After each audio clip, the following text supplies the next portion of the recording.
Hi, and welcome to the podcast channel for podcastmybusiness.com.au and for video with contentmadeeasy.com.au. And we've got a special podcast and video session today because we're talking about sports and networking for business, and we're riding the wave of the Socceroos just winning. Fantastic result last night. Or, yeah, yesterday, wasn't it? 2-0. Fantastic. It was amazing, and it was in a friendly time zone. Well, it's better than it was a couple of years ago. I remember I was managing a pub back in 2000, I think, and we were opening at 2 a.m. and everyone was having beers and sausage rolls at 2 o'clock in the morning. At least this is 2 o'clock in the afternoon. It's a bit of time to watch. Yeah, really? The one on Saturdays at 5 a.m.? Oh, okay. That's the dedicated fans are getting up early to watch that one. Well, these are events, aren't they? It's like networking. You go to events and they're worthwhile because they are events. Well, it's about committing and actually making sure you're going to go, and you can plan in your diary early enough. So getting up at 4:30 is not too bad if you know you're going to get something good out of it, and watching a good game of soccer and hopefully a win. No, I mean football. We've got to say football for the next Football, month. do we? Okay. Yeah, For our it's international football. viewers. Yeah. So there we go. So NRL is the NRL starting to call itself more NRL than football, I think. Anyway. No, rugby league is the kind of the NRL is I guess the league, but yeah, everyone calls it rugby league, I guess. Yeah, exactly. Cool. All right. So what we wanted to have a chat is to not only to celebrate the Socceroos, but also how sports is so important for life and for business.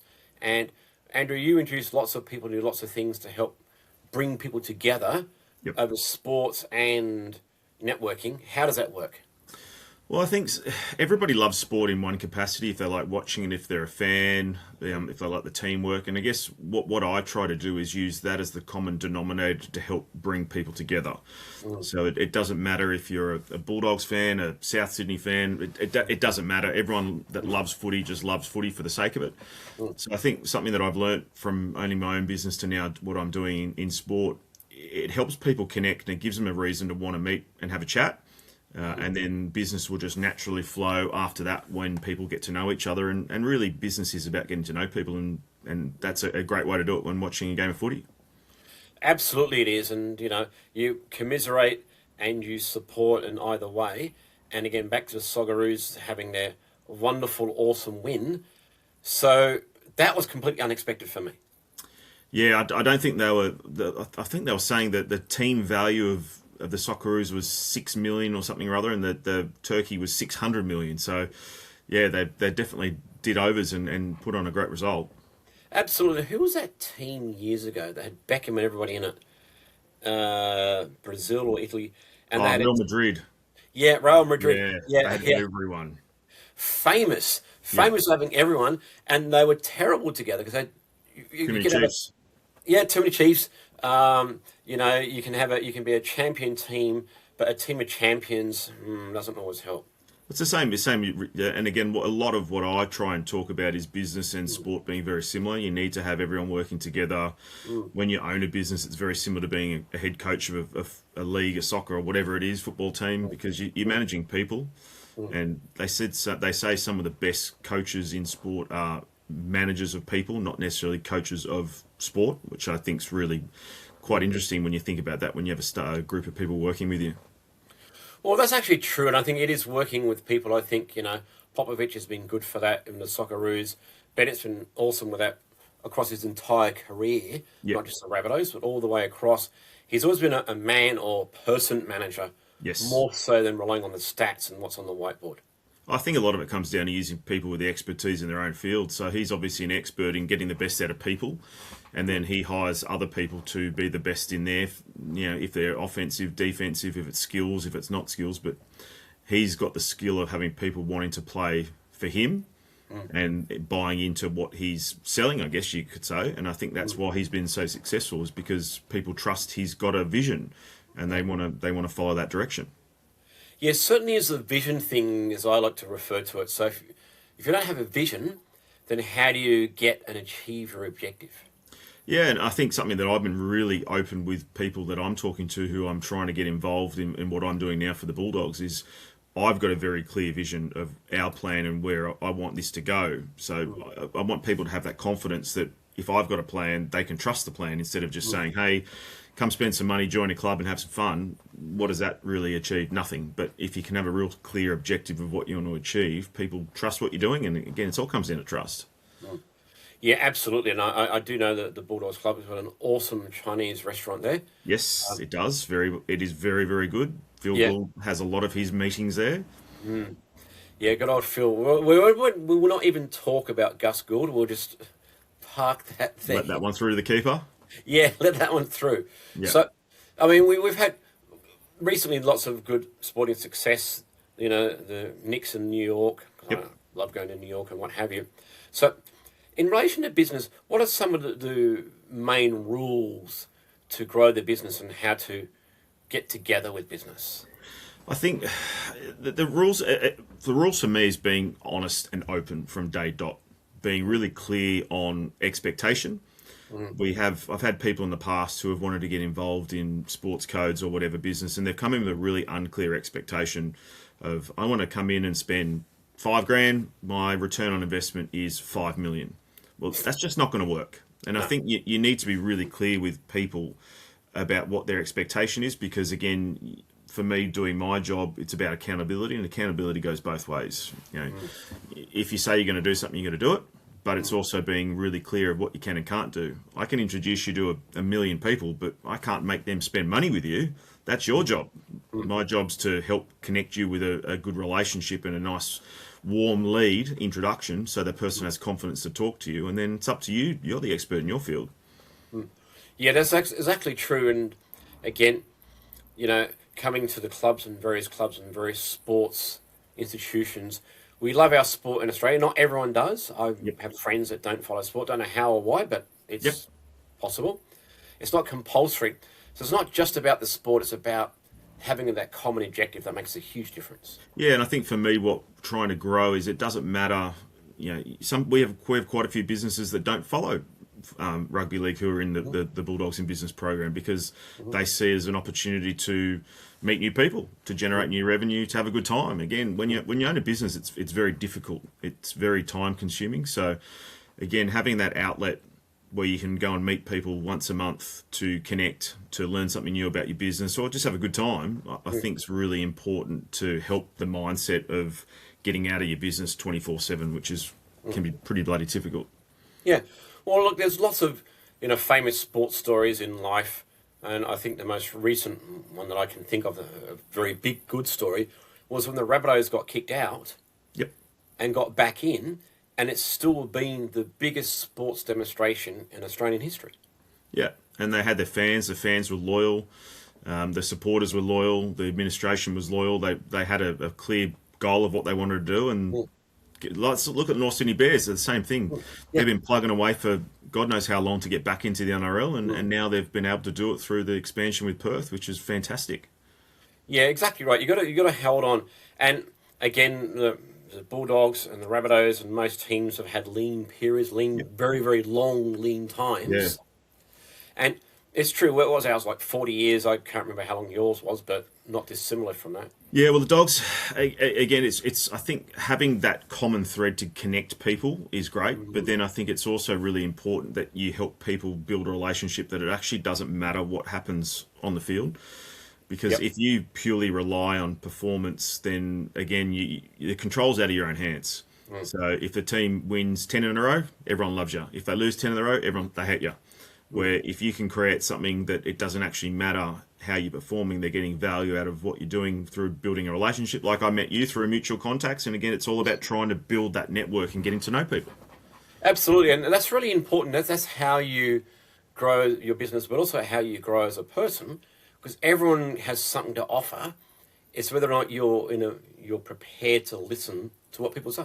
Yeah, and you've got to control the controllables. So I can't control how the team performs during the week. Yep. I had a restaurant which was very weather dependent. We couldn't control if it rained or if it didn't rain. That was out of our control. All we could control was what was in the four walls of the restaurant and what I'm doing with the business networking group. So that's all I worry about, is trying to control that. Yeah, and there's lots of life lessons with sport. I'm thinking of one at the moment with Michael Jordan that said, you know what? Everyone remembers when I get the ball in. What people forget is the 1,000 shots it's taken me Yep. to get that one ball in. But it's also looking at him as the person when it's down to the wire, when there's 2 seconds to go. He's like, "Give me the ball," and his players in his team have got the trust that when they give it to him, he's going to get it in and win in the game. And that's from all that dedication and perspiration and prepared to practice. Yeah, and training and practicing. Yep, 100%. Yeah, you get in what you get out, but if you don't put it in. And it's 100%. And what I say to people, and it doesn't always go down well, is if you join what I'm doing, I will hold you accountable as much as you do to me. Because at the end of the day, if networking is about showing up, it's about being repetitive. It's about getting to know people, and you can't get to know people by meeting them twice in a year and then expecting them to say, "Okay, I've met you twice. Now I'm going to give you all this business." No, it just doesn't work that way. You need to continually get to know the person before you understand what the business is. Yeah, I've been going to networking for a very, very long time, and you're right. Sometimes you can go more, sometimes you can't, and sometimes you drop off a little bit. But trying to get there at least every 2 weeks or 4 weeks is helpful. And you don't expect to walk in and get a deal every single time you're there. Yeah, 100%. People just want to know and trust you, and then eventually, who knows? And again, it's the time where some businesses will meet a business and they'll say, "Hey, can I get an opportunity for a tender?" And if the client, and I had a recent example, a client said, "No, this tender's been just taken. It's not available for 3 years." A lot of people look at that as, "Oh, well, that's all too hard. That's gone." Where I kind of look at it in the opposite. That gives me 2.5 years to help you get to know this business really, really well. So when the time's right, you're at the top of the list and they've got no excuse not to go with you because they've built that strong relationship with you. Yeah, exactly right. And because you didn't have that relationship, they didn't know about you, so you missed out because 100%. you didn't know about it.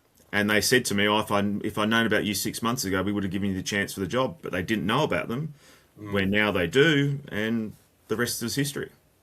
Yeah, exactly right. And I remember COVID came along and it really wiped out a lot of networking opportunities. Yeah. And it's starting to build up slowly but surely. Hopefully we'll get back to where we were. Yeah, well, it went from, like, I was in a professional networking group and we meeting once a week, and it's all about seeing people over and over and over again. And COVID hits, you can't do anything. So virtually became the new thing where you're getting to meet people on Teams and on Zoom, and you're trying to do coffee catch-ups via. And again, it's all well and good to sit on a screen and get to know people, but it's the best way to start a conversation. And then the following one is by actually sitting down and reading their body language, shaking their hand, really getting that feeling of who this person is. You know what an awesome segue. So how do people find and get in touch with you? So I'm pretty active on LinkedIn. A lot of people have a bit of a laugh about it, but I've something that I've worked really hard on is to build a really strong LinkedIn profile. And it's something that's really helping me tell my story about what I'm trying to do through the Bulldogs and also the people that I work with. I've got close to 100 businesses in the Bulldogs and Business Network. So I'm now kind of that guy. If somebody needs something, they can call up, and I love to be able to help connect people through that. Absolutely. And I'm thinking about maybe I'll attend one day wearing a green and gold for Australia. There's always that one Souths fan. Yeah, that's right. Every single photo around the world with sport, there's always one. A random. Well, and getting back to the World Cup, you wait. I bet you there's someone at the World Cup wearing a Souths jersey. There is. It's really weird. I don't know how it happens, and they've got a advertising campaign about the random Rabbitohs guy as well. But they're loyal. You got to give them that. Yeah, that's true. For good or bad, loyalty in sport. Sometimes it's hard. I'll be honest. Sometimes I left the Rabbitohs because it'd been like 10 years of nothing. Yep. And that can try your patience, but I went back. And now look at the success. They're playing really well. Again, they had their up and downs, but again, they've lost a few players with injury, which definitely doesn't help. But again, when you can see that they're actually ripping in and having a go, like the way they played on last week for Jai Arrow was just incredible. Well, wow, that was like we don't want to try and talk too much about rugby league because I don't like to date things or what have you. But yeah, Jai Arrow, motor neuron disease, MND. Please, if you can, help him out, help out the club. There's all sorts of various ways you can help. There's a round coming up that's for MND and what have you. And unfortunately, the poor guy, it's already starting to affect him now. Yeah. He just retired a few weeks ago. Yeah, it's like, and he's got a little baby and whatever. So, Which makes you realise that there's a lot more out there than just what you're doing. And it's quite funny. I hosted an event last Monday for the Dogs Parramatta game, which was I Forgive round. Mm. So you know about the story about that poor family that lost 4 kids from the drunk driver. No, go ahead. Yeah, so a few years ago, a family lost 4 kids from a drunk driver, and they forgave the person that did it. So now every Bulldogs game versus Para, it's the I Forgive Cup. So they've got a foundation now which is about forgiving. And we hosted an event through one of our partners before the game, and I was lucky enough to MC and interview our CEO and some of our past players. And one of the points that you took out of it was it's okay to have a bad day, but forgive yourself if you have a bad day.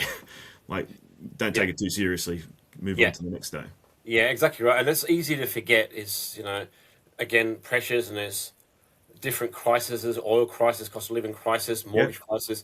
Like, I think there's permanent crises these days. I think it's just the way people are looking at things. Yeah, I always try and stay quite positive. If you have a bad day, tomorrow's a new day, so you move on with it. And again, having a network of people around you, I think, is really important. That it's great to have these events where you're getting to meet people and understand them, that if you're having a bad week or a bad month or a bad 6 months, you've got other people you can talk to about it. And generally you'll find if you'll say to someone, I'm having a shock of a week, sales are down, this is that, they're probably having the same problem. So it's a great way to actually be able to talk about that. And once you know other people are going through those same pressures, you don't feel as much pressure yourself because you know it's not just me. Well, exactly. When we went through COVID, we've gone through all sorts of things. We now have Trump's adventure that's apparently resolved. Apparently, and that's going to help with inflation, all sorts of things, and whatever. There's always something, and I call it excuse-itis. Stop making excuses. Just get out there and do it. Yeah, and again, for me, it's how can I help people get together that instead of getting on the phone and cold calling 100 people, come to an event, get to meet people, let me help break the ice and put 2 people together, and it just opens new opportunities. And it's not about right now, it's about where it could be in 3 months, 6 months, 12 months. I'm still doing deals with people that I met 5-6 years ago. So it's built that relationship. I can pick up the phone and make a phone call without any issues at all. Yeah. All right, Andrew, now you mentioned you're on LinkedIn, so we'll say Andrew Towner, Towner. That's the one.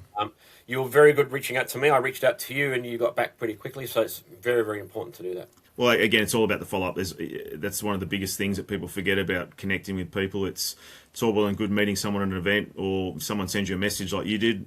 If you don't reply straight away, it doesn't show, one, it shows you're confident in what you're doing, and it shows that you've actually got a plan, that if you're going to do business together, if they answer or reply straight away, that's going to give you confidence then that they're actually going to follow through what they say they're going to do. Yeah, exactly right. It's not just some sort of rando, as that's what I'm told, how you pronounce the word now, rando. So, Yep. Cool. All right, Andrew, thanks very much for your time. No worries. Thank you.